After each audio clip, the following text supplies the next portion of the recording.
Salve, salve, galera! Oitavo ano, professor Alex, Geografia. Vamos dar início aos nossos estudos do volume 2.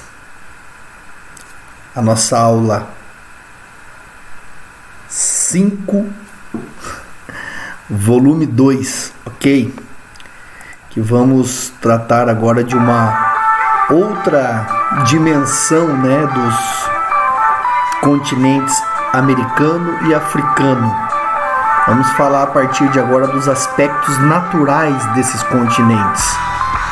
Então, desde já eu deixo aqui uma dica que ninguém vai precisar ficar memorizando nomes, de planaltos, de planícies, de cadeias montanhosas, de rios, que estaremos estudando uma grande quantidade, de aspectos de relevo, de hidrografia, nesse primeiro momento, de dois grandes continentes, e que a intenção aqui não é memorizar esses nomes, e sim conhecer um pouco melhor esses aspectos naturais e, acima de tudo, a relação deles com as populações, com as sociedades americanas e africanas. Ok? Bora? Vamos nessa então? Veja lá. Aqui vai. Aqui não, sua sirigaita! Tá aqui a nossa apostila volume 2, em que trabalharemos paisagens naturais dos continentes americano e africano, começando hoje. Na sequência, exploração dos recursos naturais na América e na África, e finalizando esse volume, impactos socioambientais. Então tá aqui uma imagem, referencial para os estudos desse tema do continente africano, as grandes savanas africanas. Estaremos falando delas numa próxima oportunidade, que realmente fazem referência ao continente africano. Aí o título: Paisagens naturais dos continentes americano e africano. Então aquela imagem foi estrategicamente escolhida ali na página anterior, para que a gente possa perceber, que essas paisagens naturais, elas vêm sofrendo transformações ao longo, do tempo. E aqui a gente já vê uma imagem, em que tecnologias e equipamentos e o resultado da ação humana, está presente na paisagem. Só uma referência, para início desses trabalhos aqui, oitavo ano, a gente vai procurar entender aqui um pouco dessas modificações, dessas transformações. Veja algumas informações que o texto nos repassa. Muitas das atuais paisagens dos continentes americano e africano são cordilheiras, vulcões ativos ou alguns extintos, grandes florestas tropicais, tanto na América quanto na África, áreas campestres, como a gente viu lá, as savanas na África, as pradarias na América do Norte, o cerrado aqui no Brasil, grandes desertos, como o deserto do Saara no continente africano, os desertos na América do Norte, regiões semidesérticas, semiáridas como a Caatinga no Brasil. E todas essas paisagens existem há milhões de anos, tendo se desenvolvido muito antes mesmo da presença do Homo sapiens no nosso planeta. E essas paisagens podem aparentar ser estáticas, ou seja, serem imutáveis, serem constantes, para quem as observa durante um curto período, como de uma vida humana. Mas, na verdade, trata-se de paisagens dinâmicas, em constante transformação, mas que se modificam em um ritmo muito lento. Mais lento que as sociedades que interagem com elas. Essa interação e o ritmo de exploração de recursos têm sido frequentemente insustentáveis e colocam em risco a própria existência futura de muitas dessas paisagens como as conhecemos atualmente, tanto no continente americano quanto no continente africano, como em todo o planeta. Para entender um pouco a formação tanto da América quanto da África, vamos retomar a teoria da deriva continental. E o que ela dizia? Que ao final da Era Paleozoica, cerca de 250 milhões de anos, por exemplo, formou-se pelo encontro de grandes massas continentais móveis um supercontinente, que nós já estudamos, denominado de Pangeia. Partes dos atuais continentes africano e americano formavam a Pangeia, né? Quando a Pangeia se dividiu no primeiro momento, formando a Laurásia e a Gondwana, partes desses dois subcontinentes hoje compõem o continente americano e o continente africano, os continentes que nós estamos estudando. A formação, por exemplo, das atuais cadeias montanhosas, como a Cordilheira dos Andes, aqui na América do Sul, e as Montanhas Rochosas, na América do Norte, ou a cadeia do Atlas, na África, se deu nos últimos 100 milhões de anos, ou menos, quando os continentes adquiriram formatos próximos aos atuais. Então essas cadeias de montanhas, elas são chamadas de montanhas jovens, montanhas terciárias, porque elas se formaram agora na atual era geológica do planeta, a era Cenozoica, no período terciário. Ao longo do tempo geológico, que é o tempo dos acontecimentos do nosso planeta, esses são acontecimentos recentes. Percebe-se assim o quão dinâmica é a estrutura rochosa da Terra. De um lado, as forças do interior do planeta, as pressões tectônicas, criam novas superfícies ao mesmo tempo que desfazem outras. E de outro lado, os agentes externos, os agentes modeladores, como as chuvas, os ventos, o gelo e a variação térmica, reorganizam e esculpem, modelam as superfícies. Então, para entender toda essa dinâmica, né, não só no continente americano, como no continente africano, em todo o planeta, esse texto foi escolhido para fazer uma referência ao quanto essas paisagens, independentemente da gente poder acompanhar as mudanças que ocorrem lentamente, um processo contínuo em milhares, milhões ou bilhões de anos, na escala do tempo geológico, nós não teríamos condições de acompanhar, né, todo esse processo devido ao nosso curto período de existência no planeta, mas elas são paisagens dinâmicas. Já foram transformadas e continuam sendo transformadas pela ação desses dois conjuntos de agentes, dos agentes internos e também dos agentes externos, ok? Veja bem, na sequência aqui a gente tem um texto, a enorme fenda que pode separar o chifre da África do resto do continente.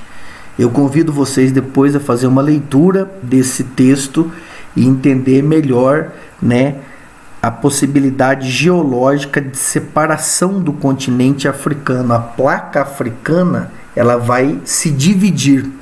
E as evidências geológicas que essa divisão já está acontecendo é encontrada numa região aqui, né, do continente africano denominado de Vale do Rift, né? E aqui essa região aqui, ó, é conhecida como chifre da África. Então essa linha de falhas aqui é uma evidência geológica que a placa africana está se dividindo, está se rompendo, está se partindo, ou seja, está se transformando.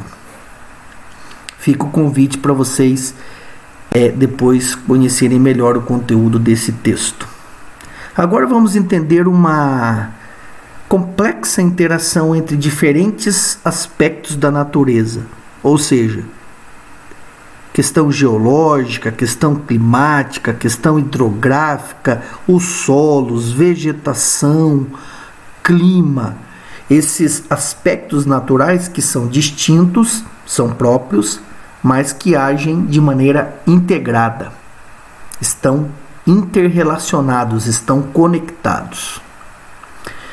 As bases geológicas dos continentes e suas características básicas, como maior ou menor resistência, são importantes para a configuração do relevo. Então aqui a gente encontrou uma primeira integração, a integração entre as bases geológica e a configuração do relevo.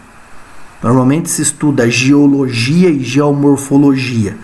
É preciso entender as características geológicas para depois entender as características do relevo de um continente, de um país, de uma região. A configuração do relevo influencia na disposição das bacias hidrográficas, assim como na formação do solo. Este, por sua vez, os solos, tem atuação fundamental nas condições que permitem o desenvolvimento dos diferentes tipos de vegetação. Dependendo do tipo de solos, é um tipo de vegetação. Um dos fatores que fornecem umidade ao ar, importante elemento do clima. Então, é a interação entre a vegetação e o tipo climático. O clima, por um lado, condiciona a densidade e o porte da vegetação, e por outro, é influenciado pelo relevo, o qual direciona a circulação das massas de ar. Vegetação e clima se interagem. Pois bem, essa complexa interação entre diferentes aspectos da natureza ocorre tanto no continente americano quanto no continente africano e, claro, em todo o planeta.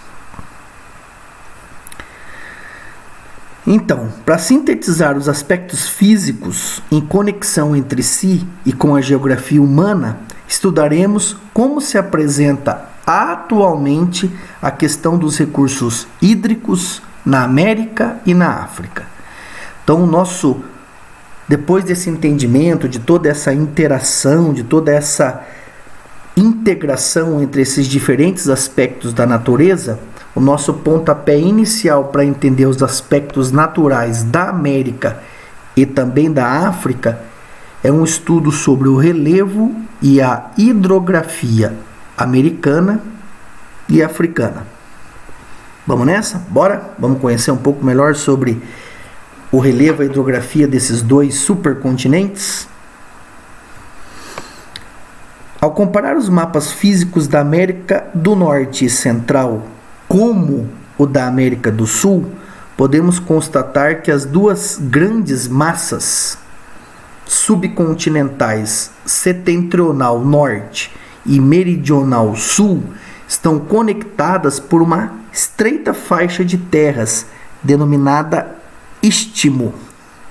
O istmo central é uma faixa de terra firme, relativamente estreita, que une porções do continente. No caso, a América Central, que une as porções ou os subcontinentes da América do Norte e o subcontinente da América do Sul. Em especial, chamam a atenção a localização e disposição das montanhas altas e geologicamente jovens na porção oeste, por um lado, e o predomínio de áreas irregulares de planaltos mais antigos e menos elevados, com algumas planícies relativamente planas no centro e leste, por outro. O texto está fazendo a seguinte referência. Aqui a gente tem um mapa com imagens de satélite da América do Norte e parte da América Central e do subcontinente da América do Sul e a outra parte da América Central. Então essa semelhança que o texto descreveu é a seguinte, ó. Nessa porção aqui, isso vai estar descrito na sequência para vocês na próxima página, na página 6, né? Nós vamos encontrar no oeste do continente, oeste aqui banhado pelo Oceano Pacífico, tanto a América do Sul quanto a América do Norte e a América Central, nós vamos encontrar as grandes cadeias de montanhas. Lá na América do Norte, essa cadeia de montanhas é denominada cordilheira, né? São cordilheiras americanas. Na América do Norte, ela é denominada as montanhas rochosas. Essa grande cadeia de montanhas que se estende aqui desde o Alasca, passa pelo Canadá e também pelo território dos Estados Unidos e se estende pelo território mexicano. Inclusive, ao longo do território mexicano, ela é denominada de Sierra Madre Oriental e Sierra Madre Ocidental. É o nome mexicano de uma extensão das montanhas rochosas, que estão se estendendo desde o território do Alasca, passando pelo Canadá, Estados Unidos e chegam até o México. Costa oeste é a costa pacífica, banhada pelo Oceano Pacífico. Na América do Sul, nós temos a extensão de uma outra grande cordilheira, denominada Cordilheira dos Andes. Em uma grande extensão latitudinal norte-sul, passando por vários países da América do Sul, a grande Cordilheira dos Andes, próxima à costa pacífica. Então, na porção oeste do continente americano, no caso do subcontinente América do Sul. Essa é a semelhança. As cadeias de montanhas na América, elas estão na porção oeste do continente. Ok? Lá nas montanhas rochosas, nós podemos encontrar o Monte McKinley, no Alasca, Estados Unidos, com os seus 6.194 metros, é o ponto culminante da América do Norte, o ponto mais alto, a montanha mais elevada da América do Norte. E na América do Sul, o Pico Aconcagua, na fronteira entre Argentina e Chile, com os seus 6.962 metros de altitude. O Monte McKinley é encontrado nas montanhas rochosas e o Pico Aconcagua está localizado na Cordilheira dos Andes. Aqui na Cordilheira dos Andes, durante séculos, essas montanhas andinas constituíam parte do território de diferentes povos nativos, que foram denominados de modo geral de ameríndios. E entre esses grupos, um deles teve grande destaque pelo seu desenvolvimento, pela sua tecnologia, pela sua organização social, o famoso Império Inca. Atualmente, dezenas de unidades de conservação, os CES, como parques nacionais e reservas florestais, além de sítios arqueológicos significativos, se disseminam nessa região montanhosa, nos Andes, onde muitos descendentes de antigas civilizações ameríndias vivem até hoje, nos chamados altiplanos, que é uma espécie de vales na Cordilheira dos Andes. Na porção leste, na porção banhada pelo Oceano Atlântico, na costa atlântica, tanto na América do Norte quanto na América do Sul, nós vamos encontrar montanhas antigas, desgastadas, serras formadas de rochas bem antigas, desgastadas por processos erosivos que perduram por milhões de anos e ajudam a explicar suas altitudes relativamente modestas, baixas. Nos Estados Unidos, onde o mouse aqui está apontando, é a localização dos Montes Apalaches, que se estenderam desde o sudeste ao nordeste dos Estados Unidos. Essa grande cadeia de montanhas antiga aqui com altitudes mais baixas, denominadas de Montes Apalaches. Já na América do Sul, é em território brasileiro que nós vamos encontrar serras do sudeste do Brasil, como a Serra do Mar e a Serra da Mantiqueira. Tanto na América do Norte, os Montes Apalaches, quanto aqui no Brasil, a Serra do Mar e a Serra da Mantiqueira, são elevações montanhosas muito antigas, com altitudes modestas, devido à sua longevidade, o seu longo tempo de existência. Essas formações rochosas sofreram grande desgaste da ação dos agentes externos, por isso que elas se apresentam atualmente de forma mais arredondada e com altitudes mais rebaixadas. Partes do relevo, da cobertura vegetal e dos demais elementos naturais dos Montes Apalaches têm sido afetadas principalmente pela mineração do carvão e ferro há mais de 200 anos. É nessa região aqui que há mais de 2 séculos se explora minérios como o carvão e o ferro, que foram responsáveis inclusive pelo grande impulso da industrialização dos Estados Unidos. E no Brasil?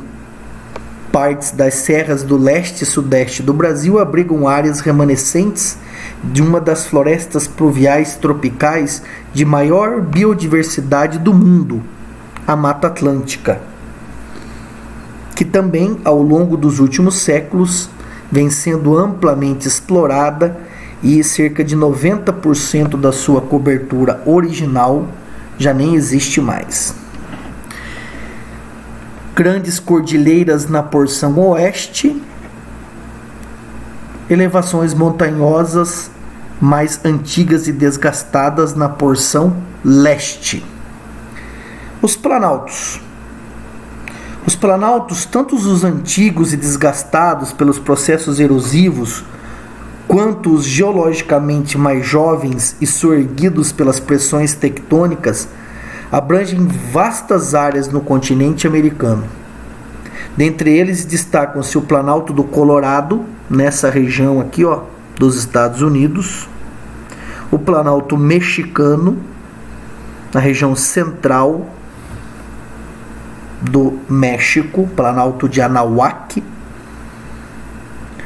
na América do Norte. Na América do Sul nós vamos encontrar aqui ao norte o Planalto das Guianas e o maior de todos, o Planalto Brasileiro.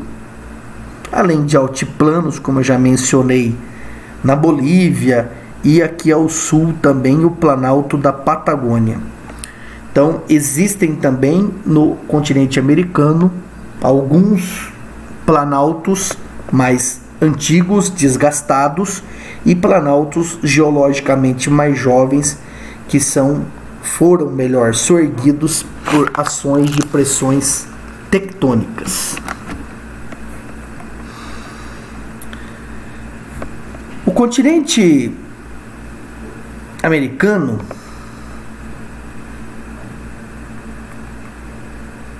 deixa eu só sintonizar aqui porque eu falei do texto e continuei na mesma página aproveitando o mapa. O continente americano é rico em disponibilidade de água, outro importante recurso que também pode ser considerado mineral. Para entender as características hidrográficas desse continente, vamos relembrar as características do relevo, das regiões que são as nascentes dessas grandes bacias hidrográficas. Essas áreas que drenam o escoamento das águas pluviais das águas das chuvas e abastecem os rios e seus afluentes. As cadeias de montanhas, serras e planaltos, como eu disse, servem de berçário, de nascentes para os rios e também são os divisores dessas bacias. Divisores de água são as elevações do relevo que determinam o sentido do escoamento das águas, ou seja, as áreas mais elevadas de uma bacia hidrográfica, de onde descem os rios em direção ao vale ou à planície, localizadas na porção mais baixa do relevo. Na América, as montanhas rochosas e os Andes são os principais divisores de água do continente americano. Então aqui a relação que nós podemos fazer entre o relevo e a hidrografia. Eu fiz toda a explicação sobre as características do relevo da América do Sul e da América do Norte, principalmente, aproveitando a imagem dos mapas aqui, mas na sequência, tudo que eu mencionei sobre a presença das cordilheiras, dos planaltos, é na sequência da página 6. Aqui a gente tem uma imagem lá ao fundo do Pico ou Monte Aconcagua, que é o ponto culminante na América do Sul, localizado na Cordilheira dos Andes. Aqui a gente tem um trecho dos Montes Apalaches, onde, como foi mencionado, há mais de 200 anos a prática da mineração do minério de ferro e do carvão nos Estados Unidos, na América do Norte. E aqui essa relação entre a hidrografia, os divisores de água do continente americano, que contribuem, né, para as áreas de drenagem, para o escoamento das águas das grandes bacias hidrográficas do continente americano. E essa relação do relevo com a hidrografia foi citada porque na sequência nós vamos trabalhar planícies e bacias hidrográficas. Vai ficar para vocês uma atividade do cartografar, a identificação dessas que são as principais bacias hidrográficas do continente americano. Facilmente nós conseguimos acompanhar aqui pela legenda, a identificação dessas grandes bacias hidrográficas. Começa pela bacia hidrográfica do Rio Amazonas, que é a maior do mundo, aqui na América do Sul. Pela bacia hidrográfica do Rio Colorado, lá nos Estados Unidos, o rio que esculpiu o Grand Canyon. Bacia do Rio Columbia, do Rio Mississippi, na região central dos Estados Unidos, do Rio Nelson, do Rio Orinoco, aqui na América do Sul, Rio Grande, Rio São Francisco, no Brasil, América do Sul, Rio São Lourenço, aqui na fronteira entre Estados Unidos e Canadá, a Bacia Platina, a segunda maior bacia hidrográfica do mundo, aqui na América do Sul também. Então, cita aí e identifica pela legenda algumas das principais ou as principais e maiores bacias hidrográficas do continente americano. As grandes bacias hidrográficas, os grandes rios, obviamente que eles escoam e drenam as regiões de relevo mais baixo. As nascentes dos rios até acontecem nas regiões de montanhas, nas regiões de serra, nos planaltos. Mas os rios escoam, drenam as regiões de planície. Então essa foi a associação que a apostila fez entre as bacias hidrográficas da América e as principais planícies do continente americano, que estão no interior do continente. Nas planícies interioranas da América estão as maiores bacias hidrográficas do continente: a Bacia Amazônica, a Bacia do Mississippi, Missouri, a Bacia Platina. Aqui a gente tem as três grandes bacias hidrográficas da América. Por exemplo, originam-se as extensas planícies que levam seus nomes, dispostas predominantemente na porção central do continente americano. Destaque-se pela biodiversidade de seus ecossistemas, desenvolvimento da agropecuária e como via de transporte fluvial. Sua formação recente, que data dos últimos milhões de anos, se deve à deposição de sedimentos retirados e transportados das cordilheiras, das serras e planaltos que os cercam. Então ficou muito claro, pessoal, que no continente americano a gente tem na porção oeste na costa pacífica, as grandes cordilheiras, na porção leste, na costa atlântica, as montanhas desgastadas e alguns planaltos, e na região central da América nós temos as grandes planícies. Algumas características dessas grandes bacias hidrográficas. A maior e mais volumosa bacia hidrográfica do mundo é a Amazônica. Sua superfície de cerca de 7 milhões de quilômetros quadrados abrange parte do território de 9 países da América do Sul. A maior parte está no Brasil, mas são 9 os países em que estão presentes a bacia hidrográfica amazônica. Seu principal rio, o rio Amazonas, nasce nos Andes peruanos, em razão do degelo das neves andinas a cerca de 5 mil metros de altitude. Seu volume, no entanto, é aumentado com chuvas torrenciais que caracterizam o clima equatorial da região amazônica. Muitos de seus afluentes estão também entre os mais extensos cursos fluviais do globo, como o rio Madeira, o rio Xingu, o rio Tapajós, o rio Giraú, o rio Solimões, são afluentes do rio Amazonas. Aqui a gente tem uma imagem, né, do rio Amazonas, lá suas nascentes, lá na Cordilheira dos Andes, em território peruano, e aqui já o gigante rio Amazonas, atravessando parte do território brasileiro na planície, né, do território brasileiro, próxima à capital do Pará, Belém. Outra grande bacia hidrográfica da América, no caso América do Norte, é a do Mississippi, e seu mais extenso afluente, o Missouri, por isso que juntos eles formam a bacia Mississippi-Missouri. Fluem rumo ao sul, captando as águas que descem das montanhas rochosas a oeste e dos Apalaches a leste, para desembocar no Golfo do México. Como via natural situada no centro do território estadunidense, parte do Mississippi tornou-se uma movimentada rota de transporte de mercadorias, produzido nos belts, que são os cinturões de cultivos agrícolas especializados, dispostos na planície. Na foz, em delta, então são várias desembocaduras, está a cidade de Nova Orleans. Em 2005, né, foi atingida, né, pelo furacão Katrina, praticamente devastada a cidade com a passagem desse furacão. Bacia do Mississippi, Missouri. E a terceira e grande bacia hidrográfica da América, a Bacia Platina. É constituída por 3 importantes rios, o rio Paraguai, o rio Uruguai e o Paraná, sendo que o último, aí, o Paraná, é o principal deles.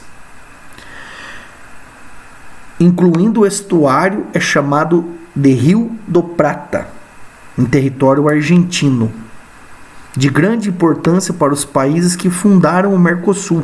Essa bacia situa-se na região conhecida como Cone Sul e banha superfícies do Brasil, do Uruguai, da Argentina, do Paraguai e da Bolívia. O caudal, o volume de águas, é intensamente aproveitado para a geração de energia elétrica, como na usina binacional de Itaipu, bem como para a navegação, destinada sobretudo a transportes de mercadoria.